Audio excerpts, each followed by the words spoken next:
Hello students, welcome back to our YouTube channel R N study success point. तो hello बच्चों, एक बार फिर से हमारे YouTube channel R N study success point पे आपका बहुत बहुत स्वागत है। स्टूडेंट्स, इन प्रीवियस क्लास हम लोग जो N C R T book से चैप्टर 3 जो हम लोग पूरी कंप्लीट कर लिए थे। ओके स्टूडेंट्स, अब जो है हम लोग है N C R T exemplar books जो है, यानी कि उससे एम सी क्यू क्वेश्चन आपको टेस्ट में भी हम दिए थे और इसी से दिए थे, तो हम लोग वो करेंगे जो इम्पोर्टेंट क्वेश्चन है एग्जामिनेशन पॉइंट ऑफ व्यू से। ठीक है, एनसीईआरटी का एग्जाम्पलर्स जो बुक है उससे हम लोग सोल्व करेंगे आज। तो उसी का पहले हम लोग एमसीक्यू क्वेश्चंस करेंगे। देखो ये स्क्रीन रिकॉर्डिंग लेके आया क्योंकि इसमें जो था एमसीक्यू क्वेश्चन था, तो इसमें बेसिक कॉन्सेप्ट समझना जरूरी है। ओके स्टूडेंट्स, ताकि आप लोग चीज़ों को समझ सको। और वैसे हमें क्वेश्चंस लिखने में व्हाइट बोर्ड पे काफ़ी टाइम लग जाता, जिसकी वजह से नंबर ऑफ क्वेश्चंस कम हो पाता है। यहाँ पे हम लोग चीज़ों को अच्छे से पहले भी पढ़ चुके हैं, तो बस यहाँ पे हमें कॉन्सेप्ट क्लियर करना है ताकि अच्छे से समझ सके कि ये क्यों होगा। ठीक है, इसलिए हम लोग स्क्रीन, जब इसकी भी और क्वेश्चंस आएगा तो हम लोग उसे भी बोर्ड पे करेंगे चीज़ों को अच्छे से समझ के। तो यहाँ पे आप लोग क्वेश्चन अच्छे से समझना। देखो जैसा कि आप लोग को फर्स्ट क्वेश्चन दिख रहा होगा, फर्स्ट क्वेश्चन में है स्टूडेंट्स, फर्स्ट क्वेश्चन में है if 3 angles of quadrilaterals are each equal to 25 degree, यानी कि एक क्वाड्रिलेटरल्स का 3 एंगल जो है, जो तीनों एंगल इक्वल है। देखो यहाँ पे इच दिया हुआ है, एक एंगल नहीं है, इच है। इच का मतलब ये हुआ कि जैसे ये क्वाड्रिलेटरल्स है, ये क्वाड्रिलेटरल्स है, तो इसका ये तीनों एंगल, ये जो तीनों एंगल है ना, ये तीनों एंगल क्या है, 75 डिग्री है। जो तीनों एंगल है ये 75 डिग्री है। तो इसका फोर्थ एंगल क्या होगा, मान लो ये एंगल एक्स हम मान लिए, इसकी हमें वैल्यू निकालना है, इसकी हमें वैल्यू बताना है। इज क्लियर और नॉट स्टूडेंट्स? ठीक है, तो देखो अब जब 2 एंगल दिया तो तीनों एंगल दिया हुआ, तो देखो बिनोडेड सम ऑफ ऑल एंगल, देखो फोर्थ एंगल को एक्स मान लिए। हमें पता है कि इस ट्रायंगल जो क्वाड्रिलेटर होता है उसका सभी एंगल का सम क्या होता है, 360। तो 75 plus 75 plus 75 plus x equal to 360। That means हम क्या करेंगे, ओवरऑल एंगल निकालने के लिए क्या करेंगे, 360 में से माइनस कर देंगे एक्स की वैल्यू निकालने के लिए। देखो जहाँ पे आप लोग देख रहे हो प्लस करके 225 आया था, 225 को माइनस कर देंगे तो आंसर फोर्थ जो एंगल है वो क्या होगा, 135 डिग्री। फोर्थ एंगल जो है वो क्या आ जाएगा, 145 डिग्री। सो आवर ऑप्शन जो बी जो है वो क्या हो जाएगा, सही हो जाएगा। जो ऑप्शन बी है स्टूडेंट्स वो जो है क्या हो जाएगा, सही हो जाएगा। ओके, आई होप कि देखो आप लोग चीज़ों को समझ पा रहे हो किस तरीके से करना था। आफ्टर देन जो था स्टूडेंट्स, आफ्टर देन जो था नेक्स्ट क्वेश्चन है कि for which of the following diagonals bisect each other, यानी कि कौन सा इसमें से है जिसका डायगोनल आपस में बाइसेक्ट करता है। फर्स्ट में स्क्वायर, सेकेंड का काइट, सी में ट्रेपजियम और क्वाड्रिलेटरल्स।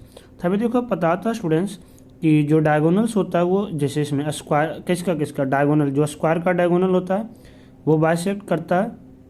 उसके बाद रेक्टेंगल का जो डायगोनल था वो आपस में बाइसेक्ट करता है। ठीक है, हम वैसे बताते हैं। यहाँ पे ऑप्शन में स्क्वायर है इसलिए स्क्वायर होगा, तो यहाँ वही लिख रखे बिनोडेड diagonals of square bisect each other, but diagonals of kite हो गया या ट्रेपजियम हो गया। अब क्वाड्रिलेटरल की अगर जो देखो बात करें तो इसके अंदर कुछ भी आ सकता है, हो सकता है ट्रेपजियम हो सकता है रेक्टेंगल है, हो सकता है पैरेललोग्राम हो, तो ये सबका बाइसेक्ट नहीं करेगा। तो सो ऑप्शन जो हमारा जो है ए जो था, ऑप्शन ए जो है वो क्या हो जाएगा, सही हो जाएगा। यानी कि जो किसका डायगोनल बाइसेक्ट करेगा आपस में, स्क्वायर का जो डायगोनल है वो आपस में क्या करेगा, बाइसेक्ट करेगा। It's clear not students? Okay, I hope कि देखो आप लोग चीज़ों को समझ पा रहे हो क्या था। थर्ड जो क्वेश्चन था, जो थर्ड क्वेश्चन है, in which of the following figure all angles are equal, इसमें से कौन सा फिगर है जिसका सभी एंगल इक्वल होगा। तो देखो रेक्टेंगल, काइट, ट्रेपजियम, रोम्बस। देखो अगर जो हम रेक्टेंगल की बात करें स्टूडेंट्स, तो रेक्टेंगल का जो होता है ये क्या होता है, सभी एंगल परपेंडिकुलर, ये 90 डिग्री का होता है। सभी एंगल क्या होता है, 90 डिग्री का होता है, जैसा कि आपको पता है। काइट में क्या होता है, काइट का तो नहीं हो सकता, रोम्बस का अपोजिट एंगल्स इक्वल होता था, ट्रेपजियम का तो कोई भी एंगल इक्वल नहीं होगा। इसलिए जो ऑप्शन ए जो है वो सही होगा। In a rectangle all angles are equal to 90 degree, that's why option A is correct. Option A जो है इसका क्या आ जाएगा, इसका जो है ऑप्शन ए सही होगा क्वेश्चन नंबर 3 का। आई होप स्टूडेंट्स कि देखो आप लोग चीज़ों को समझ पा रहे हो किस तरीके से करना था। After then question number 4, after then जो है क्वेश्चन नंबर 4 में जो बच्चों, for which of the following figure diagonals are perpendicular to each other. अब किस में से डायगोनल परपेंडिकुलर होता है, तो देखो हम आपको जैसा कि बताए थे स्टूडेंट्स कि डायगोनल्स किसका परपेंडिकुलर होता है आपस में। एक तो हम बताए थे कि स्क्वायर का, एक जो हम बताए थे कि स्क्वायर का जो डायगोनल होगा, मान लो देखो यहाँ पे तो डायग्राम सही से नहीं बन पा रहा है, हम आप लोग फिगर को देखो बता के बताए थे कि जो स्क्वायर था उसका डायगोनल आपस में क्या होता है, आपस में परपेंडिकुलर होता है। देखो इस तरह से हम बताए थे। ये जो है इस तरह से आपस में परपेंडिकुलर होगा, 90 डिग्री बनाएगा। सिमिलरली इसी तरह से बताए थे जो रोम्बस होता है उसका भी डायगोनल आपस में क्या करता है, परपेंडिकुलर होता है। रोम्बस का भी जो डायगोनल होता है आपस में क्या होता है स्टूडेंट्स, परपेंडिकुलर होता है। जैसे ये डायगोनल आपस में जब बाइसेक्ट करेगा ना परपेंडिकुलर, तो ये सिमिलरली इसी तरह से। और हम बताए थे कि काइट जो होता है उसका भी डायगोनल परपेंडिकुलर होता है। काइट जो होता है उसका क्या होता है, उसका भी डायगोनल आपस में परपेंडिकुलर होता है। देखो यहाँ पे डायग्राम थोड़ा मिस हो गया इस तरह से, ठीक है। काइट का क्या होता है, एडजेसेंट साइड इक्वल होता है, इस वजह से डायगोनल उसका परपेंडिकुलर होता है। तो आपको देखो परपेंडिकुलर में ध्यान रखना, स्क्वायर, रोम्बस एंड काइट, इसका डायगोनल आपस में क्या होता है, परपेंडिकुलर होता है। तो यहाँ पे ऑप्शन में आप लोग देख रहे होंगे दिया होगा पैरेललोग्राम, काइट, ट्रेपजियम, रेक्टेंगल। तो क्या ये तीन, अगर जो मान लो ये दोनों ऑप्शन और होता तो हम लोग बहुत लगाते, बट यहाँ पे ओनली काइट दिया हुआ है, इसलिए ऑप्शन जो बी है वो हमारा सही हो जाएगा। ऑप्शन बी जो है स्टूडेंट्स वो क्या हो जाएगा, सही हो जाएगा। तो आई होप कि देखो आप लोग चीज़ों को किस तरह से करना था समझ पा रहे होंगे। आफ्टर दिन जो था स्टूडेंट, देखो ये सब जो हम ले, ये जो डायग्राम का क्वेश्चन था बहुत ज़्यादा स्टूडेंट्स को इसमें क्या हो गया था, डाउट हो गया था कि कैसे करेंगे, क्या करना था, समझ में नहीं आ रहा था कि ये क्या था। देखो पहले चीज़ों को समझा करो क्या था इसमें, ताकि विच of the following figure satisfy the properties, इसमें से कौन सा फिगर है जो ये प्रॉपर्टीज को सेटिस्फाई कर रहा है। तो सबसे पहले all sides are congruent. All sides are congruent का मतलब ये हुआ कि जिसका सभी साइड इक्वल होता है। तब सभी साइड इक्वल किस में होता है, तो स्क्वायर में और रोम्बस में। तभी तो हमें पता चल रहा है कि ये दोनों में कोई एक हो सकता है। फिर all right angles, all angles are right angle, सभी का राइट एंगल, तो सभी का राइट एंगल्स किसका होता है, तो स्क्वायर का होता है। तो रोम्बस का भी कैंसिल हो गया, तो ये भी नहीं हो सकता। और अपोजिट साइड्स आर पैरेलल, तो इसमें तो अपोजिट साइड पैरेलल होगा जब ऑल साइड इक्वल ही होता है, 90 होता है। अब हम लोग देख रहे थे कि ऑल एंगल्स राइट एंगल था, सभी एंगल जो है राइट एंगल है, और ऑल साइड्स आर कॉन्ग्रुएंट, एक किसके अंदर, स्क्वायर। तो स्क्वायर डायग्राम आपको दिख रहा होगा कि जो सी है, जो आर डायग्राम में था ना, ये स्क्वायर बना हुआ है। तब इसी वजह से क्या आ जाएगा इसका आंसर, इसी वजह से जो इसका ऑप्शन सी जो है वो सही होगा। तो आप लोग देखो डायग्राम, बहुत ज़्यादा स्टूडेंट थे जो टेस्ट हम लिए तो उसमें बता देते कि डी होगा, कोई ये ट्रेपजियम बताया। तो डायग्राम से आप लोग देख के समझो पहले कि पहले तो आप लोग जो क्वेश्चंस में दिया उससे आप लोग पता लगा कि किसका है, उसमें आप डायग्राम देखो। जैसे ये कौन सा, ये क्या है, ट्रेपजियम है, ये जो है क्या है, ट्रेपजियम है। एंड ये जो है स्टूडेंट्स ये क्या है, पैरेललोग्राम है। क्या है ये, पैरेललोग्राम है। ओके स्टूडेंट्स, ये जो है क्या है, पैरेललोग्राम है। ओके स्टूडेंट्स, ये क्या है, पैरेललोग्राम। और ये जो था ये स्क्वायर है, और ये जो था ये रेक्टेंगल है। तो आप आई होप कि डायग्राम आप लोग समझ रहे होंगे क्या था। तो इसमें से ऑप्शन सी जो था वो हमारा सही होगा। Okay students, next question is that question number 7, which of the following figure satisfy the following properties, has two pairs of congruent adjacent side. देखो इसका मतलब क्या था, जो दो पेयर होता है उसका जो कॉन्ग्रुएंस होता है एडजेसेंट साइड, जिसका एडजेसेंट साइड कॉन्ग्रुएंस होता है। कॉन्ग्रुएंस का मतलब इक्वल, यानी कि किसका एडजेसेंट साइड इक्वल होता है, किसका एडजेसेंट साइड इक्वल होता है स्टूडेंट्स, आई होप आपको हम बताए थे किसका होता है, काइट का। तो इसमें से आपको दिख रहा होगा कि काइट कौन सा डायग्राम है, ये जो है वो काइट है, ये जो है क्या है, ये काइट है। तो इसलिए ऑप्शन सी जो है वो सही हो जाएगा। देखो ठीक है, हम लोग देखो डिफिनेशन में हम आपको बताए थे इक्वल्स, यहाँ कॉन्ग्रुएंट करके लिखा हुआ है, क्या लिखा हुआ है, कॉन्ग्रुएंट। तो आप लोग समझ जाओगे कॉन्ग्रुएंट क्या होता है। इट्स क्लियर और नॉट स्टूडेंट्स, आई होप कि देखो आप लोग समझ रहे होंगे। Okay, next is that question number 8 था स्टूडेंट की विच of the following figures satisfy the following property. इसमें से कौन सा फिगर है जो प्रॉपर्टी सेटिस्फाई करता है, only one pair sides are parallel, जिसका एक ही साइड जो है पैरेलल होता है। अब एक साइड एक पैरेलल, एक जो पेयर होता है साइड का वो पैरेलल होता है, किस में होता है स्टूडेंट्स, आपको बताए थे ट्रेपजियम में। किस में होता है, ट्रेपजियम में। क्योंकि देखो और किस में साइड पैरेलल होता था, स्क्वायर में भी तो हो सकता है, अपोजिट साइड सबका, स्क्वायर का अपोजिट साइड का पेयर जो होता था, दोनों साइड जो होता था अपोजिट साइड का पैरेलल होता था। रेक्टेंगल में भी, पैरेललोग्राम में भी, बट ट्रेपजियम में जो होता है एक ही पेयर जो होता है, एक ही पेयर जो होता है साइड का वो आपस में पैरेलल होता है। तब इसमें आप लोग ढूंढो, देखो ट्रेपजियम कौन सा है, तो ये जो है ट्रेपजियम है, ये जो है क्या है, पैरेललोग्राम है, ये स्क्वायर है और ये रेक्टेंगल है। तो इसलिए आपको डायग्राम से भी देख के नेम याद करना बहुत इंपॉर्टेंस हो सकता है, जरूरी नहीं है कि नेम लिखा दिया हो, आपको डायग्राम्स भी बना कर दे देगा कि इसमें से बताना कि कौन सा, तो आप लोग चीज़ों को आसानी से कर सकोगे। ओके, इसलिए जो ए आंसर है वो सही हो जाएगा। ट्रेपजियम जो है जिसका एक पेयर जो साइड का वो पैरेलल होगा, एंड वी सेड दैट, ठीक है, इसलिए ऑप्शन ए जो है सही हो जाएगा। आफ्टर देन जो था देखो 9th क्वेश्चन में जो है स्टूडेंट्स ये है कि विच ऑफ द फॉलोइंग फिगर इसमें से कौन सा फिगर है जो सेटिस्फाई नहीं करेगा, which does not satisfy any following properties. यानी कि अब देखो इसमें क्या किया, पहले क्वेश्चन में था कि ये प्रॉपर्टीज को कौन सेटिस्फाई करेगा, बट जो क्वेश्चन नंबर 9 में है इसमें ये बोला कि इसमें से कौन सा ये प्रॉपर्टीज को सेटिस्फाई नहीं करेगा, यानी कि जिसका ऑल साइड इक्वल नहीं हो, जिसका ऑल एंगल्स राइट एंगल भी नहीं हो और अपोजिट साइड पैरेलल भी नहीं हो। तो किसमें होता है, देखो ऑल साइड्स इक्वल नहीं होता है, यानी कि देखो ऑल साइड, आप देखो ये करेगा किस किस में, हम इससे देखेंगे। ये सारा ऑल साइड इक्वल होता है रोम्बस में, ऑल साइड किस में इक्वल होता है स्टूडेंट्स, रोम्बस और स्क्वायर में। तो इसलिए देखो स्क्वायर तो पहले कैंसिल हो जाएगा क्योंकि ये कर रहा है। फिर ऑल आर राइट एंगल्स, तो राइट एंगल देखो रेक्टेंगल में होता है, तो ये रेक्टेंगल है, ये भी कट गया।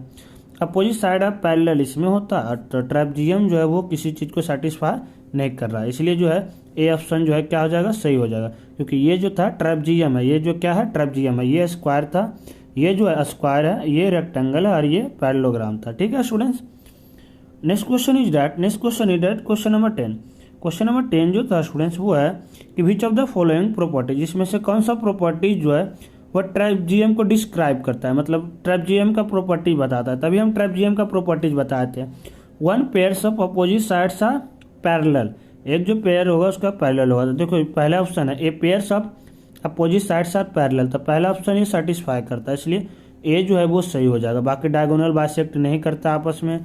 ये देखो ये दोनों क्वेश्चन एक्चुअली ये एक ही जैसा है, बट घुमा के चीज़ों को दे रखा है। तो इस तरह से आप लोग कॉन्सेप्ट क्लियर होगा ना, तो क्वेश्चन आपका किसी भी टाइप्स का है, क्वेश्चन जो है आपको किसी भी टाइप्स का आएगा, आप लोग कर सकते हो आसानी से।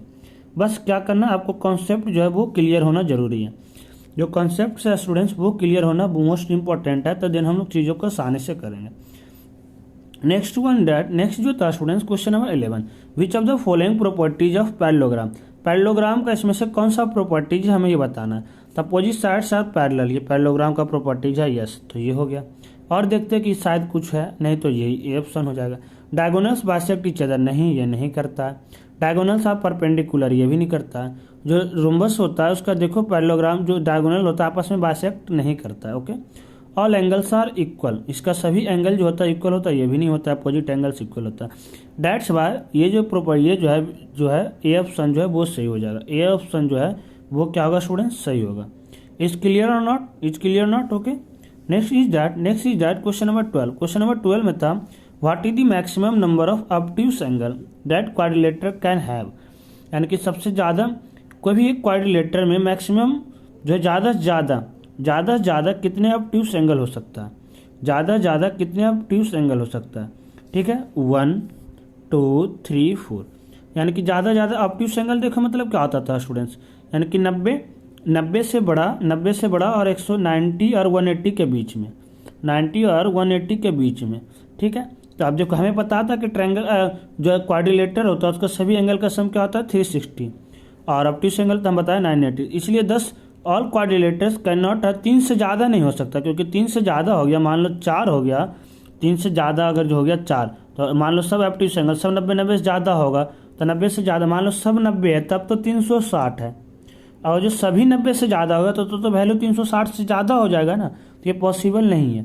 4 नहीं हो सकता, मिनिमम कितना हो सकता है 3, कितना हो सकता है मैक्सिमम, सॉरी मिनिमम नहीं, मिनिमम तो 1 हो सकता है, मैक्सिमम 3 हो सकता है। ठीक है, तो ऑप्शन में यही पूछ रहा था कि ज़्यादा से ज़्यादा एक क्वाड्रिलेटरल में कितने ऑब्ट्यूस एंगल हो सकता है, तो कितने हो सकता है 3 हो सकता है। ठीक है, जैसे कि आपको बताया, मान लो जैसे 4 क्यों नहीं हो सकता, अब मान लो पहले तो सब 90 ही है, अगर जो राइट एंगल है सभी राइट एंगल है, सभी राइट एंगल है, तभी जाके ये 360 हो रहा है। अगर जो हम सबको ऑब्ट्यूस एंगल बना दें, मान लो सब 91 हो गया, तो 364 हो जाएगा, 364 हो जाएगा। तो ये तो पॉसिबल है नहीं क्वाड्रिलेटर्स बनाना, क्योंकि क्वाड्रिलेटर्स में सभी एंगल का सम क्या होता है 360 ही होता है। इसी वजह से क्या है 4 एंगल पॉसिबल ऑब्ट्यूस एंगल नहीं हो सकता है, कम से कम मिनिमम मैक्सिमम जो है 3 ही हो सकता है। Okay students, next one is that, next जो देखो था क्वेश्चन नंबर 13। नेक्स्ट जो था students question number 13। Question number 13 में जो था स्टूडेंट्स, क्वेश्चन नंबर 13 में जो है how many non overlapping triangle can make n gon polygons having n side joining the vertex. ठीक है, देखो ये बोला था कि कितने, जैसे आप कितने जो है ओवरलैपिंग ट्रायंगल मिला के नैनागन बनाएंगे। ठीक है, जिसका साइड जो होना चाहिए 2 से कम। ठीक है, तो the number of non overlapping triangle he n-2 होता है। क्या होता है, जितने भी नंबर है यानी कि जो n that is 2 less than number of sides. ठीक है, दो जितने भी नंबर ऑफ साइड होगा ना उससे 2 कम होगा। ठीक है, कितने साइड बनाएंगे, n-2 यानी कि जितने भी नंबर ऑफ साइड्स है उसका उससे 2 कम होगा। ठीक है, क्या ये ओके स्टूडेंट्स। नेक्स्ट जो था क्वेश्चन नंबर 14। क्वेश्चन नंबर 14 में है what is the sum of all angles of pentagon, यानी कि जो पेंटागन है उसका सभी एंगल का सम क्या होगा। जो एक पेंटागन है उसका सभी एंगल का सम क्या होगा। तो हम आपको देखो बताए थे सम ऑफ ऑल एंगल्स, किसी भी एंगल किसी भी पॉलीगॉन्स का एंगल निकालने के लिए क्या बताए थे, n-2 इंटू 180 n-2 इंटू 180 मतलब जितने भी नंबर ऑफ साइड, तो पेंटागन में 5 साइड होता है तो 5-2 इंटू 180 देखा जैसा कि आपको यहाँ पे दिख रहा होगा, नीचे दिखा हुआ। ठीक है, नीचे लिखा हुआ आपको दिख भी रहा होगा। देखो हम लोग पहले आंसर भी शॉर्ट आउट कर रखे बट बता n-2 इंटू 180 यानी कि 3 इंटू 180 तो 540 डिग्री आ जाएगा। ठीक है, तो सी ऑप्शन जो है वो सही हो जाएगा। Option C is correct. Okay students, after one जो नेक्स्ट जो देखो है what is the sum of all angles of hexagon. Hexagon की सभी एंगल का सम जो है वो क्या होगा। अब हेक्सागन सेम क्वेश्चन है, हेक्सागन में कितने साइड होता है स्टूडेंट, 6, तो 6-2 करेंगे इंटू 180 यानी कि 720 डिग्री। ओके स्टूडेंट्स, देखो कुछ स्टूडेंट को शायद 13 क्वेश्चन समझ में नहीं आ रहा है, एक बार हम दोबारा बता देते हैं क्या है। ये बोला कि किसी भी एक ट्रायंगल में, किसी भी कोई एक फिगर में ना मतलब कितने ट्रायंगल पॉसिबल बनाना। जैसे हम देखो इस तरह से बता रहे, जैसे एक क्वाड्रिलेटरल है तो इसमें एक ही ओवरलैप मतलब एक ही सतह से, तो कितने क्वाड्रिलेटरल ट्रायंगल बनेगा, 2। कैसे, यानी कि इसमें साइड बताए थे n-2 तो साइड 4 है तो 4-2 तो 2 ट्रायंगल बनेगा। इसी तरह से पेंटागन, अगर जो पेंटागन हम लोग लेते हैं, पेंटागन में कितने हैं 5-2 यानी कि 3 ट्रायंगल बनाना पॉसिबल है। देखो हम लोग पेंटागन एक डायग्राम बनाए, मान लो इस तरह से, देखो 1 2 3 साइड हो गया, ये हो गया पेंटागन। मान लो किसी भी एक ही वर्टेक्स, जैसे यहाँ से एक ऐसे और एक ऐसे, ओवरलैपिंग मतलब ये ही हुआ। अब नहीं मिला सकते तो 1 ट्रायंगल 2 ट्रायंगल 3 ट्रायंगल, वही हुआ ना n-2 यानी कि जितने भी नंबर ऑफ साइड है उससे 2 कम ट्रायंगल पॉसिबल हो सकता है। ओके, और देखो जैसे हम आपको हेक्सागन में भी बना कर थोड़ा दिखाते हैं, हेक्सागन में भी थोड़ा आपको बना कर दिखाते हैं कि कितने हो सकता है। ओके, ताकि आप लोग चीज़ों को समझ जाए। नंबर ऑफ ट्रायंगल पूछ दिया, जैसे देखो 1 2 3 6 साइड था। देखो अब जैसे इससे लिए तो 1 ट्रायंगल 2 ट्रायंगल और ये देखो 1 2 3 4 ट्रायंगल हम लोग बना सकते हैं, 4 ट्रायंगल ही बना सकते हैं। हेक्सागन में कितने साइड था 6, तो 6-2 n-2 तो 4 ट्रायंगल बनाना पॉसिबल है। ओके, तो ये था क्वेश्चन नंबर 13 में। तो आई होप कि देखो आप लोग क्वेश्चन नंबर 13 भी दोबारा समझ गए होंगे क्या था। क्वेश्चन नंबर 15 भी आपको समझ में आ गया हेक्सागन। आगे था नेक्स्ट वन जो था स्टूडेंट्स, जो नेक्स्ट वन था क्वेश्चन नंबर 16। क्वेश्चन नंबर 16 जो है if the adjacent angle of parallelogram, एक एडजेसेंट एंगल जो है पैरेललोग्राम का वो क्या 5x-2 10x + 35। तो कुछ स्टूडेंट्स तो देखो ये डाउट हो जाता है कि व्हाट इज एडजेसेंट एंगल, यानी कि एडजेसेंट एंगल होता क्या है। तो देखो हम आपको बताए थे कि एडजेसेंट एंगल क्या होता है। जैसे हम एक पैरेललोग्राम बनाए, हम लोग एक पैरेललोग्राम बनाए, इमेजिन जैसे ये पैरेललोग्राम लिए, ये एक पैरेललोग्राम लिए। ओके, तो एडजेसेंट एंगल क्या था कि एक ही साइड में मान लो ये एंगल दिया हुआ, ये दोनों हमारा एडजेसेंट एंगल है। ये जो है 5x-5 है और ये वाला जो एंगल है ये है 10x + 35। ओके स्टूडेंट्स, अब ये बोला था कि इसमें क्या था, इसका एंगल ऑफ रेशियो क्या होगा, इसका जो है एंगल का रेशियो क्या होगा। तो एंगल का रेशियो क्या, पहले हम बताए थे कि जो एडजेसेंट एंगल होता है, मान लो ये दोनों पैरेलल लाइन के बीच में हो रहा है, तो इसका सम क्या होता है 180 डिग्री। सम ऑफ ऑल, देखो यही पे हम लोग यहाँ पे लिख रखे हैं कि we know that the pair that adjacent angle of parallelogram are supplementary angle मतलब उसका सम 180 डिग्री होता है। That means 5x-5 + 10x + 35 = 180 degree. That means 15x + 30 = 180, और यहाँ 30 था, इधर आके माइनस होकर 150 आ गया, एक्स की वैल्यू 10 आ गया। बट हमें दोनों का रेशियो पूछ रहा था, तो हम दोनों एडजेसेंट एंगल की वैल्यू निकाल लेते हैं। पहले एक बार हम लग दिए यहाँ पे, देखो 5x-5 था एक एंगल, तो हम लोग यानी कि 5 × 10 - 5 डैट मीन्स 50 - 5, तो एक वैल्यू हमारा क्या आ गया 45 डिग्री। एक जो था वो क्या आ गया 45, और जो सेकेंड है जैसे हम यहाँ पे इसमें वैल्यू रखेंगे तो यहाँ पे क्या आ जाएगा 10 × 5 + 35 + 35, तो 10 5 जा 50 और 50 यानी कि देखो हमारा 10 आया था ना, तो सॉरी 10 × 10 करेंगे 10 इंटू 10 करेंगे क्योंकि x की वैल्यू 10 था, तो 10 इंटू 10 प्लस 35, डैट मीन्स ये क्या आ जाएगा 135 आ गया। अब दोनों का रेशियो पूछ रहा था, रेशियो मीन्स क्या आ गया 45 रेशियो 135, ये हमें पूछ रहा था। ओके, ये रेशियो, तो ये देखो दोनों जो था ये कितने से 45 का टेबल में, ये 45 का टेबल में 3 पे आता था, 1/3 डैट मीन्स 1:3 हो जाएगा। क्या आ जाएगा स्टूडेंट्स 1:3।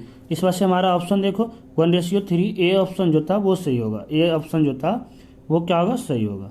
इस क्लियर नॉट स्टूडेंट्स? तो आई होप कि देखो आप लोग चीज़ों को समझ पा रहे होंगे कि किस तरीके से करना था।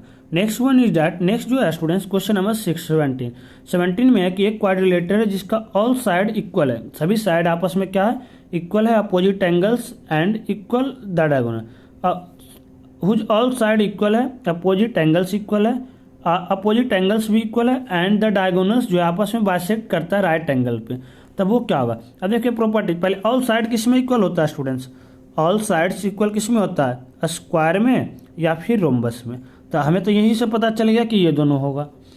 फिर बोला कि जिसका अपोजिट एंगल्स इक्वल, तो अपोजिट एंगल स्क्वायर में तो ऑल एंगल इक्वल होता है, तो रोम्बस में तो अपोजिट एंगल इक्वल होता है, ठीक है, तो उसमें तो ऑल एंगल्स इक्वल रोम्बस में नहीं होता है, ठीक है, अपोजिट एंगल इसमें इक्वल होता है तभी भी दोनों, ठीक है, तो ये तो होगा नहीं क्योंकि इसमें ऑल एंगल इक्वल होता है, इसी में अपोजिट एंगल इक्वल होता है, और डायगोनल बाइसेक्ट दोनों को करता है, इस वजह से रोम्बस जो है वो सही होगा, रोम्बस जो है वो सही हो जाएगा, ए ऑप्शन, ठीक है। ओके स्टूडेंट्स, तो आपको देखो स्क्वायर क्यों नहीं हुआ, आप लोग को समझ में आ रहा होगा कि किस तरीके से करना था। नेक्स्ट वन इज डैट, जो नेक्स्ट क्वेश्चन है देखो स्टूडेंट्स, जो नेक्स्ट हम लोग करेंगे आफ्टर देन क्वेश्चन नंबर 18 हम लोग पहले करेंगे question number 18।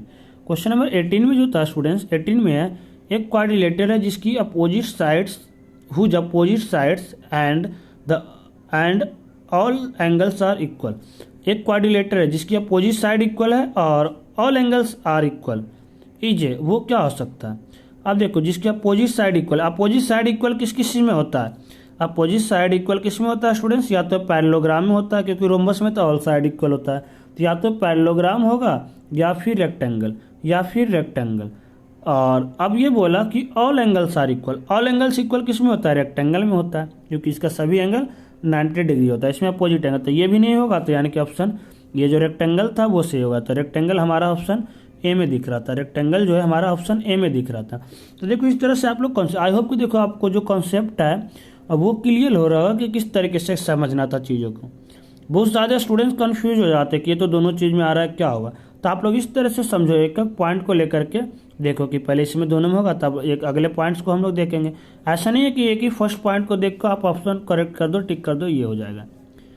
Okay students, now next question is that question number 19। Question number 19 में था कि एक क्वाड्रिलेटर हुज ऑल साइड्स, जिसकी सभी side diagonals and angles are equal, जिसकी सभी साइड इक्वल होता है, डायगोनल्स भी इक्वल होता है और सभी एंगल्स भी इक्वल होता है। तो सबसे पहले ऑल साइड इक्वल किस में होता है स्टूडेंट्स, ऑल साइड इक्वल किस में होता है, तो ऑल साइड इक्वल होता है स्क्वायर में और रोम्बस में, तो हमें लगा कि यही दो चीज़ होगा, ठीक है। आगे हम पढ़ेंगे डायगोनल्स इक्वल किस में होता है, तो डायगोनल्स इक्वल स्क्वायर में होता है, ठीक है, और एंगल भी ऑल एंगल्स इक्वल भी स्क्वायर में ही होता है क्योंकि रोम्बस में सभी एंगल इक्वल नहीं होता है, ठीक है, तो इसलिए हमारा आंसर ए सही हो जाएगा।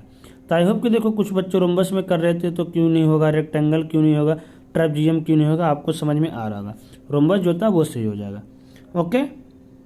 ओके स्टूडेंट्स, तो इसलिए बोले थे कि आप लोग कॉन्सेप्ट थोड़ा ध्यान से करो और आफ्टर देन चीज़ों को अच्छे से समझो ताकि आप लोग कर सको। नेक्स्ट वन इज डैट कि how many diagonals does have a hexagon have, यानी कि हेक्सागन के अंदर कितने डायगोनल्स होता है। तो देखो हम लोग डायगोनल्स निकालने के लिए फॉर्म, जैसे हम लोग ट्रायंगल निकालने के लिए फॉर्मूला था n-2, ठीक है, कितने ट्रायंगल बन सकता है। एंगल निकालता हुआ फॉल एंगल्स निकालने का फॉर्मूला था n-2 इंटू 180।